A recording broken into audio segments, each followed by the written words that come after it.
రాముడి మీద బీజేపీకి ప్రేమ లేదు, హిందువుల ఓట్ల మీద వారికి ప్రేమ ఉందన్నారు విహెచ్. రాముడిని రాజకీయాల్లోకి లాగి ఓట్లు సంపాదించాలని బీజేపీ చూస్తుందంటూ కామెంట్ చేశారు విహెచ్. అయోధ్యలో కట్టిన గుడికి అందరం వెళ్తాం, దేవుడి మీద అందరికీ భక్తి ఉంది, అయితే రామ మందిరానికి కాంగ్రెస్ వ్యతిరేకం కాదన్నారు విహెచ్. మోదీ పిలిచినప్పుడే అయోధ్యకు వెళ్లాలా అని ప్రశ్నించారు కాంగ్రెస్ నేత విహెచ్. వీలైనప్పుడే తాము అయోధ్య గుడికి వెళ్తామన్నారాయన. కాంగ్రెస్ రాముడికి వ్యతిరేకమని బీజేపీ దుష్ప్రచారం చేస్తుందని మండిపడ్డారు బి హనుమంతరావు.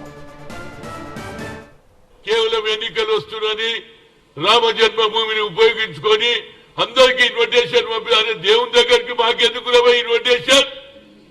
దేవుని దగ్గర పోవాలనేది మా లోపల తపన ఉంటది, భక్తి ఉంటది. నా పేరే హనుమంతుడు, నాకంటే రాముని కంటే భగవంతుని సేవ చేసేవాడు ఎవడున్నాడు?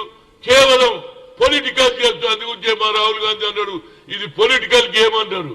రాముని మీద ప్రేమ కాదు, హిందువుల ఓట్ల గురించే ఈ డ్రామా జరుగుతున్నది. ఇది పొలిటికల్ గేమ్. రాముని మీద ప్రేమ కాదు, ఓట్ల గురించే రాజకీయం. అందుగురించే మేము పోమని అన్నారు. పోయేటాడు పోతాము, బరాబర్ పోతాం. రామునికి మాకు పంచాయతీ పెట్టాలని చూస్తున్నాం రా బాబు. రాముడు దేవుడే. మేము ఎప్పుడు వాళ్ళు అంటే మేము ఫోటోలంతా మేము ధర్మాన్ని మేము పాటిస్తలేమనేది తప్పుడు ప్రచారం.